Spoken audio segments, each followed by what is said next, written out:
برا لفظ نہیں ہے، زمینوں کی ہمارے ہاں نہیں ہے ویسے ویسے ہے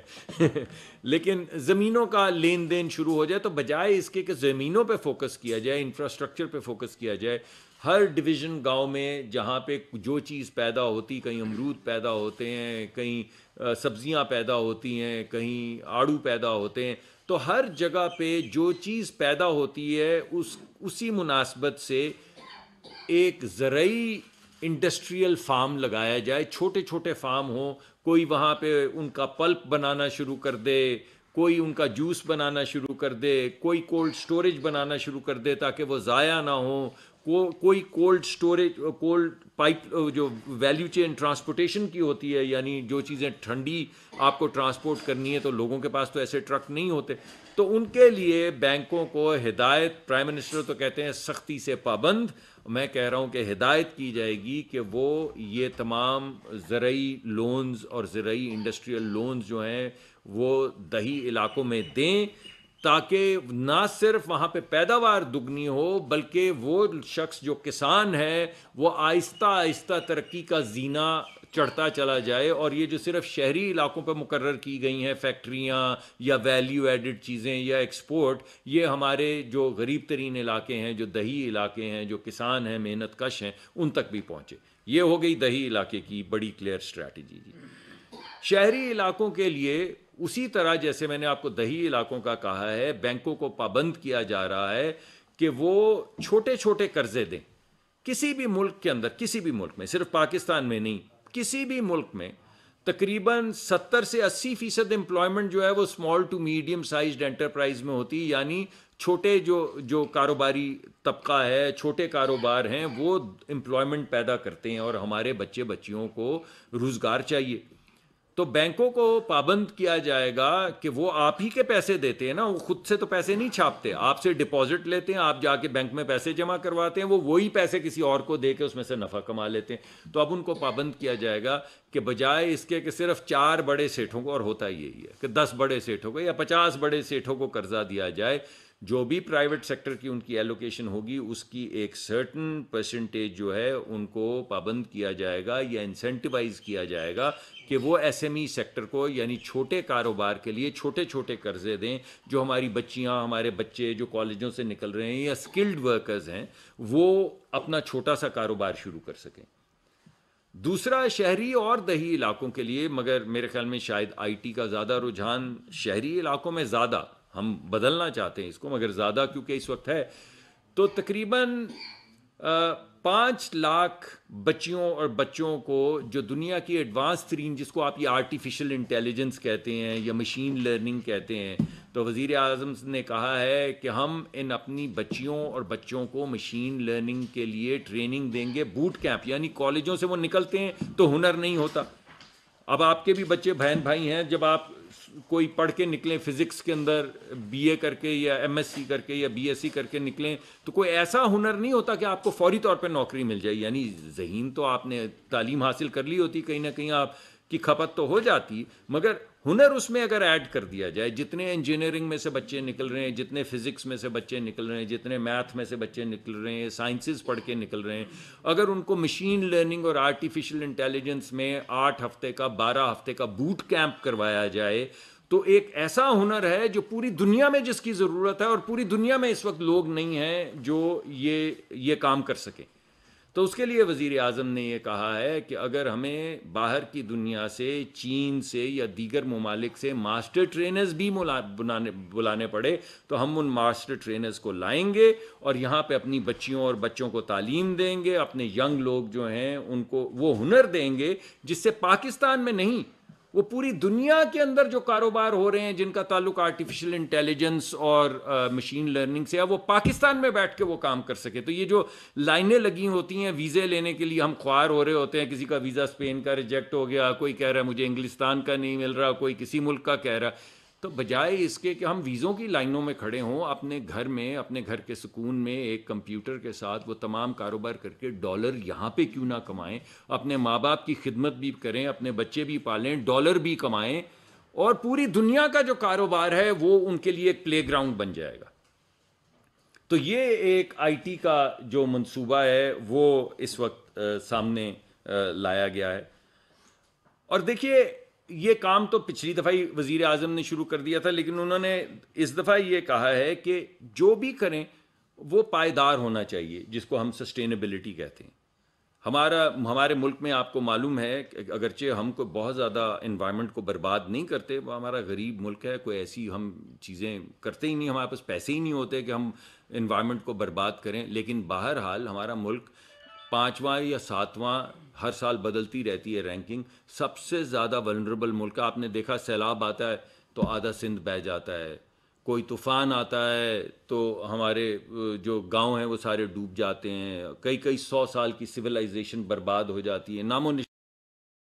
گاؤں مٹ جاتے ہیں. تو ہمیں اپنے انوائرمنٹ کا خیال کرنا ہوگا. اور اس لیے انہوں نے ہماری جتنی بھی پہلے جو صرف آئل کمپنیز تھیں ان کو یہ ہدایت دی ہے کہ ہر ایک، یہ پہلے بھی شروع ہو چکا ہوا تھا پروگرام، اور 2 کمپنیاں بنا چکی ہیں یہ سبسیڈیریز، مگر اب ہر کمپنی جو سرکاری ہے اس کو یہ کہا گیا ہے کہ آپ ایک رینیوبل انرجی کا، گرین انرجی کا ایک کمپنی بنائیں علیحدہ، جس کا کام صرف یہ ہو کہ وہ سستی جو اب بجلی ہے، کیونکہ بجلی کی بھی تو قیمت اگر کم کرنی ہے تو اگر آپ کو 2 سینٹ 4 سینٹ کے اندر گھر میں آپ چھت کے اوپر بجلی پیدا کر سکتے ہیں اور استعمال کر سکتے ہیں تو پھر مہنگی بجلی کی کیا ضرورت ہے. تو ایک پورا منصوبہ بنایا جا رہا ہے جس میں یہ کمپنیاں ایک پوری نئی مارکیٹ پلیس کریٹ کریں گی رینیوبل انرجی کی، اور اس کے ذریعے ہم جو دیرپا انرجی ہے یا رینیوبل انرجی ہے جو کلائمیٹ کے اوپر کم ہماری موسمیاتی تغیر جو ہے اس پہ اثر انداز نہیں ہوتی، اس کو واپس ریسٹور کرتی ہے، اس انرجی کو آگے بڑھانے کے لیے تمام کمپنیوں کو یہ کہا گیا ہے کہ وہ، اور یہ کیونکہ میرا کام بھی ہے تو یہ میں ذمہ داری کے ساتھ کروں گا کہ ہر کمپنی کی ایک سبسیڈیری ہوگی آئل کمپنی کی جو صرف دیرپا توانائی، سسٹینیبل انرجی، رینیوبل انرجی کے اوپر فوکس کرے گی. اب اس کے علاوہ اسکولوں کے لحاظ سے آپ کو یاد ہوگا، تعلیم کے لحاظ سے وزیر اعظم نے 2 بڑی بڑی باتیں کی تھی، میں آپ کے سامنے دوبارہ رکھنا چاہتا ہوں. ایک انہوں نے یہ کہا تھا کہ آپ کو یاد ہوگا کہ امریکہ میں، برطانیہ میں، جرمنی میں کچھ اسکول ہوتے ہیں جن کو کہتے ہیں میگنٹ اسکول. میگنٹ اسکول ان بچوں کے لیے ہوتے ہیں جو ایکسیپشنل ہوتے ہیں. ارے بھائی ہمارے ہاں امیر کے بچوں کے لیے تو ایکسیپشنل اسکول ہیں، ایچ ایس این کالج ہے، گرامر اسکول ہے، بیکن ہاؤس ہے، یہ اچھے اسکول ہیں. اللہ انہوں نے بڑی ایک اچھا فریم ورک بنایا ہے اور بڑی خدمت کی ہے ملک کو اعلیٰ تعلیم دے کے. مگر غریب کے بچوں کا کیا بھائی؟ غریبوں کے اندر بھی کیا امیروں میں ہی صرف برائٹ بچے ہوتے ہیں؟ یعنی پوری دنیا میں تو وہ تفریق نہیں کرتے، کوئی تفریقہ نہیں ہے کہ امیر کا بچہ کون سا برائٹ ہے اور غریب کا بچہ کون سا برائٹ ہے. تو ہمارے ہاں تو صرف امیروں کے جو برائٹ بچے ہیں ان کے لیے راستے کھلے ہیں، غریبوں کے برائٹ بچوں کا تو کوئی راستہ نہیں. وہ تو ان کے لیے تو وہی ایک سکول ہے پیلا. تو جو بہت زیادہ ہمارے ہاں ذہین بچے ہیں مگر صاحب حیثیت خاندانوں میں سے نہیں ہیں، جیسا کہ بنایا گیا تھا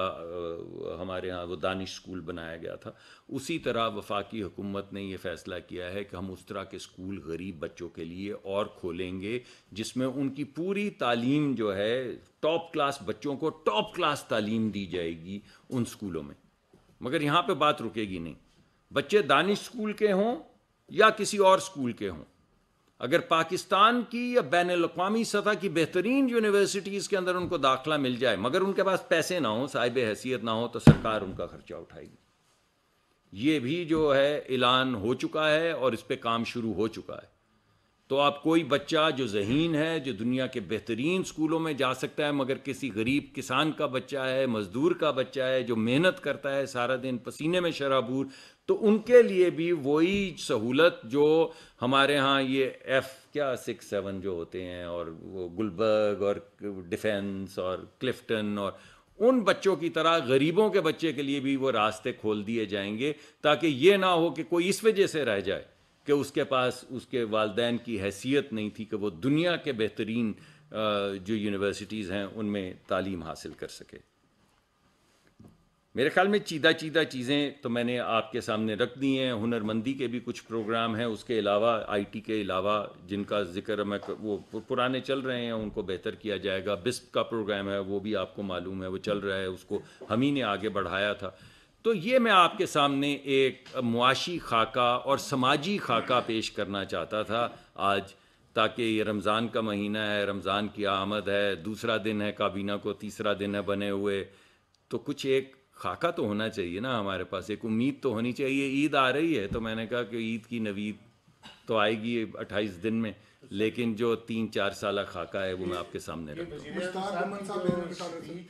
اسمبلی میں اس کی ایکسپلینیشن جی، اس کی ایکسپلینیشن، جی بالکل سر، بالکل جی. یعنی ان کے ذہن میں کئی چیزیں ہیں، یہ تمام باتیں وہ ہر وقت کر رہے ہیں، لیکن میں یہ چاہتا تھا کہ میں آپ کے سامنے رکھوں، آپ کے سوالوں کا جواب دوں، تاکہ اس بات کو آگے بڑھایا جائے. ایک میٹنگ کی تھی کل پاور ڈویژن میں، تو یہ بتائیے کہ جو جنوری تک سرکل ڈیٹ کتنا ہو چکا ہے اس وقت تک؟ دیکھیے میں آپ کو یہ بتا سکتا ہوں کہ 2310 کا سرکولر ڈیٹ جو ہے وہ پچھلے سال کے اختتام پہ تقریباً تھا میرے خیال میں، نمبرز میں تھوڑا سا فرق ہو سکتا ہے. اور ہمارا ٹارگٹ یہ ہے کہ اس سال کے ختم ہونے تک جو سرکولر ڈیٹ ہے وہ 2310 ہی ہوگا. 2310 تھا پچھلے سال کے ختم ہونے پہ، 2310 ہوگا اس سال کے ختم ہونے پہ، اور ہم آن ٹریک ہیں اس میں، کیونکہ جو اس وقت سرکولر ڈیٹ کے اندر جو چیزیں، مجھے ایگزیکٹ فگر یاد نہیں، 300 ارب یا کچھ اس طرح، 300 کچھ ارب کی جو رقم ہے وہ بجٹڈ رقم ہے. تو جیسے ہی بجٹ